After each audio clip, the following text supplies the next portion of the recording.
esse versículo, ele seria assim: como é bom e agradável viverem unidos, irmãos, porque ali o Senhor ordena a sua bênção. Agora perceba, amados, o que acontece. Eu queria que os irmãos apenas diminuíssem um pouquinho só o som do teclado. Não tira não, só diminui.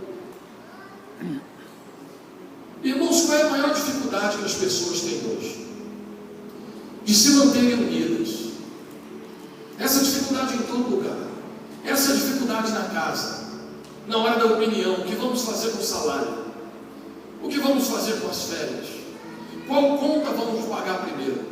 Qual escola nosso filho vai estudar? O que é melhor para nós? Isso é um problema numa empresa. Isso é um problema na igreja. Algumas pessoas estão na igreja e querem uma igreja conservadora. São chamados tradicionais. Não é apenas o tradicional como a minha igreja batista, que é de linhagem tradicional. Existem os pentecostais tradicionais, porque eles se agarram à tradição do pentecostalismo, não do Pentecoste, do pentecostalismo. Existem também os pentecostais que andam aceitando qualquer coisa em nome do Pentecoste, amado. E não é isso. E tem ainda os neopentecostais, que são aqueles que relacionam a bênção de Deus com o tamanho da tua oferta. Oferta muito, vai ser muito abençoado. Ofertou pouco, vai andar na maldição. Irmãos, que é isso? Olha, o dízimo e oferta é uma manifestação da tua generosidade. E todo crente tem que ser generoso se ele for cheio do Espírito. Então ele oferta para glorificar o nome do Senhor com aquilo que ele tem. E porque, amados, o entendimento que eu tenho, pastor, Deus não fica com 10%, não só fica com 90%, não. Deus me dá 110%, eu dou 10%, e o que eu fico é o suficiente para mim e para a glória de Deus. Depois que eu dizimo, meu salário não fica faltando um pedaço, não. Porque quando Deus quer que eu dizime R$500, amado, Deus me dá 5.000, porque Ele sabe que 4.500 é suficiente para mim para poder viver. Então, amados, entende que quando você dizima, Deus não come o teu salário, você fica com aquilo que é o suficiente para Deus fazer um grande milagre. Porque tem gente que ganha 20 mil e vive infeliz, e tem gente que ganha um salário mínimo e você entra na casa dele, parece que você entrou no céu, porque tem paz naquela casa. Então, amados, existe aí o neopentecostalismo que diz isso estragar o Pentecoste. Mas, amados, eu fui criado numa igreja pentecostal, onde o verdadeiro Pentecoste era a manifestação da presença de Deus em todo culto. Eu fui criado, amado, em um ambiente onde eu cansei de ver na minha infância cegos enxergando, paralíticos se levantando para a glória de Deus. Isso é o verdadeiro Pentecoste. Mas, amados, o fato de eu viver esse Pentecoste não quer dizer que a experiência de outra pessoa é pior ou é ruim porque não é a minha. Então, por isso que aqui o salmista nos chama, amados, como é bom viverem unidos os irmãos. A palavra de Deus não manda você ser igual, manda você ser unido, apesar da diferença. Ali está o irmão com o cabelo baixinho e ali está o outro irmão com o cabelo desorganizado. Então, o penteado dele, que ele olha assim, parece estar desorganizado, mas é um cabelo muito chique. Irmãos, eles são diferentes? São, mas eles podem caminhar unidos para a glória de Deus. Nós vemos aqui a diferença da orquestra, irmão. Tem um violino aqui, tem um sax, o próprio sax, irmãos, tem vários tipos de sax. Tem o sax soprano, que é aquele retinho, aí o soprano, tem o sopranino, tem o sax alto, tem o sax tenor, tem o sax barítono, é tudo sax, um diferente do outro, mas está todo mundo na orquestra, quando toca, sai um som só para a glória de Deus. Então o desejo de Deus é que você seja igual, é que você seja humilde a caminhar em unidade, que você entenda que o certo não é você, o certo é quando todo mundo está junto. Imagina o irmão cantando aqui só um violinozinho tocando. Ninguém ia aguentar, irmãos. Mas quando os violinos ficam juntos aqui na orquestra, olha que som maravilhoso, irmãos. E tem crente na igreja achando que ele vai fazer um show sozinho, ele é o violino. E irmão, é que tem expulsado o povo da igreja. É o teu mimimi que faz que a tua mulher não te suporte mais dentro de casa, porque você não consegue fazer um acordo com ela. Meu amor, eu vou ser o sax, você vai ser o trombone, você vai ser um trompete, vamos fazer um trio de metais e nós vamos fazer um som gostoso para a glória de Deus. O seu filho não é a cópia sua, não, irmãos. O teu filho é a imagem e semelhança de Deus, não é de você, não. O teu filho não tem que ser igual a você, tem que ser igual a Deus. Ele tem que ser aquilo que Deus o chamou para ser. E irmãos, quantas vezes na igreja nós jogamos tanta gente fora, simplesmente porque eles são diferentes. Eu estava comentando esta semana no Facebook, irmãos, que na década de 50 os crentes não podiam ter rádio, porque o rádio só tocava aquelas músicas da Carmen Miranda e aquelas coisas todas, era carnalidade. Na década de 60 e de 70 tinha crente que não podia assistir televisão. E quantas pessoas não foram disciplinadas, não foram desligadas da igreja por causa da televisão. Certa vez eu estava numa reunião, uma irmã estava com uma unhazinha com base, e o profeta falou que ela estava com o espírito de Jezabel, porque eu estava com base na unha. Aquela irmã que liderava a oração da igreja saiu dali ofendida, chateada, ela e a família dela. Quantas pessoas o povo de Deus já não botou para fora porque nós achávamos que todo mundo tinha que ser igual? Que coisa absurda, irmãos. Eu vi com os meus olhos um rapaz amigo meu que tinha bateria, tocou na igreja no evento sábado à noite. E o pastor ligou para ele: vai lá e tira a bateria, que eu não quero aquele instrumento do diabo na igreja domingo de manhã, porque bateria é só tambor, lugar de tambor na macumba, você tira aquele tambor lá dentro da igreja. E o rapaz achou que o pastor não ia ter coragem. Mas o pastor pegou no outro dia de manhã, jogou a bateria, quebrou a bateria do menino. Irmãos, que coisa absurda. O que é isso? Em primeiro lugar, é o radicalismo. O nome disso não é zelo pela obra de Deus, o nome disso é loucura. O nome disso é falta de respeito, é falta de amor. Porque quando é com os nossos filhos, tudo é tolerável. Mas quando é filho dos outros, é filho do capeta.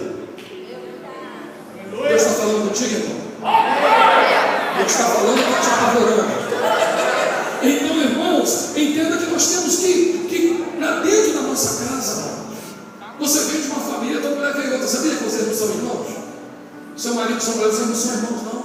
Vocês não eram da mesma casa, mesmo pai, mesma mãe, mesma casa, não. Cada um veio de um lado, de uma família diferente. Eu venho de uma família enorme, onde ninguém era dono de nada. Tudo era de todo mundo e usávamos ao mesmo tempo. Abriu o guarda-roupa, a camisa que tivesse lá, podia usar, não era de ninguém.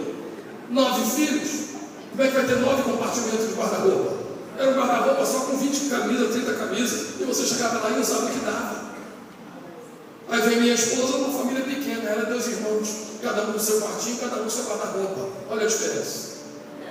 É diferente. Na minha casa, meu pai falava o que ele sentia. Lá em casa a gente falava alto, né?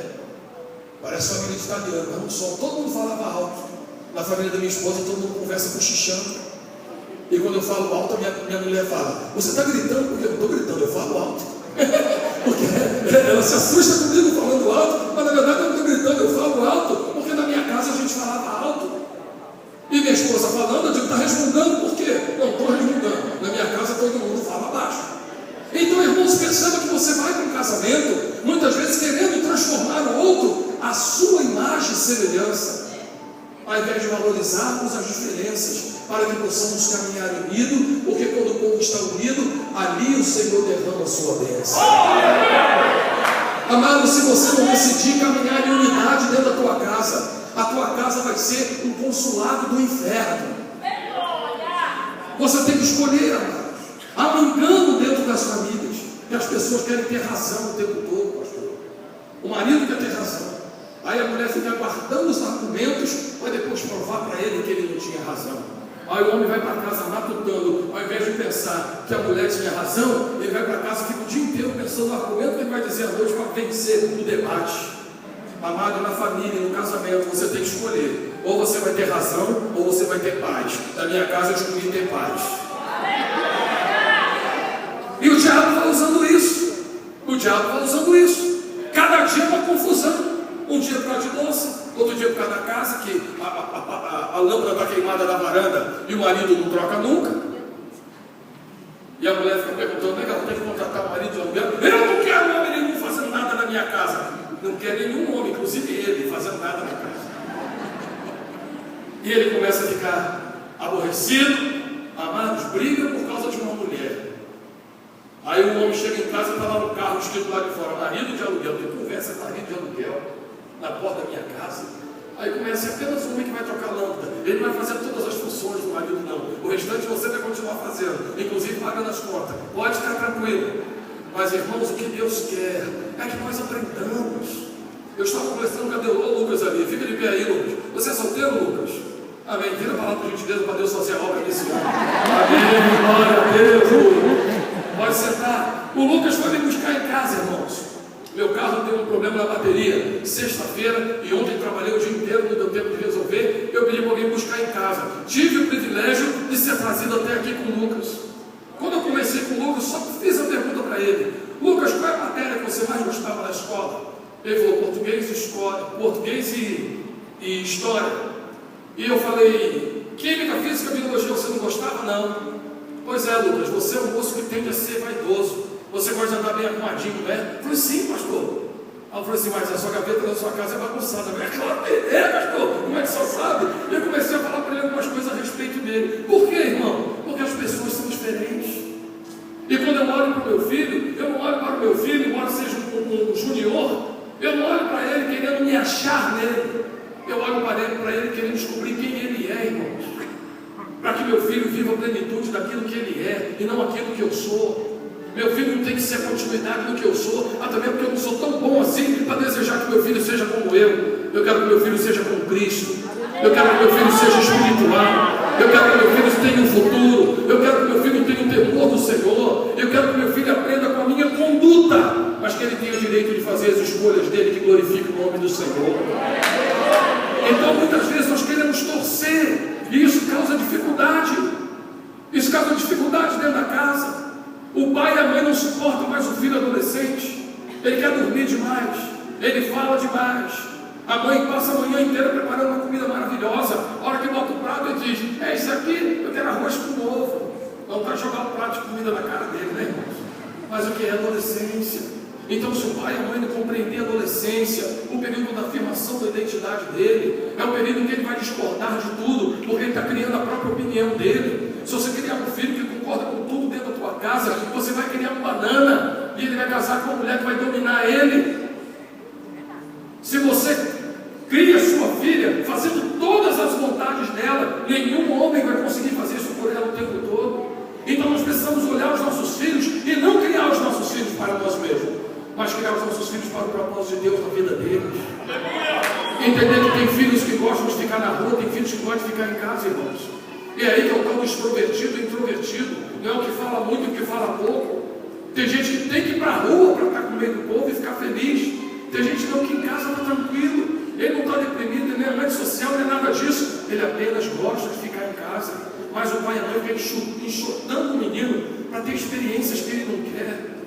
Então nós vemos isso, a palavra do Senhor nos diz: segui a paz com todos e a santificação, sem a qual ninguém verá o Senhor. E o que acontece em muitas igrejas? O povo busca santificação, mas não quer viver em paz com ninguém. Em nome da santidade, fere, machuca, expulsa, ignora, julga as pessoas, porque as pessoas são diferentes. Ah, pastor, quer dizer que tem que deixar tudo acontecer? Não, senhor. Tudo feito com decência e ordem, mas em amor, irmãos. O amor sem autoridade estraga qualquer pessoa. E a autoridade sem amor estraga qualquer pessoa. É o amor e a autoridade. Então existem coisas que eu deixo meu filho escolher. Tem coisas que eu determino e ele não pode escolher. A mesma coisa na igreja. Você pode escolher a cor da roupa que você vai trazer. Ou você não pode entrar na casa de Deus com roupa indecente. Então aí está a decência e a ordem. O Senhor nos chamou para viver algo melhor, irmãos. Os meus pais viveram numa época em que só tinha carro vermelho, branco e preto. Hoje tem azul, tem cinza, tem tantas coisas. Na década de 50 só tinha terno preto e cinza.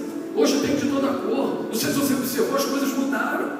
Antigamente os homens só andavam com dois jeitos, ou com o cabelo de lado ou o cabelo repartido no meio. Hoje é para cima, é para o lado, é para frente, é para tudo quanto é lugar. Irmãos, tudo mudou. As opções mudaram. Você não percebeu isso? Que hoje a pessoa pode ser o que ela achar que deve ser, e dessa maneira glorificar o nome do Senhor. Irmãos, é tão triste quando, como pastor, eu vou atender um casal, e eu fico olhando para aquele casal de 20 anos de casado, parecem duas crianças, brigando por causa de besteira, gastando seus dias por causa de besteira, casais que já se prepararam para férias, chegou na hora de sair, deu piti, eu não vou mais. Estragou as férias para quê, irmãos? Para quê? Eu não vou mais. Mas vamos embora, amor, eu não vou, mas é o orgulho. Por isso que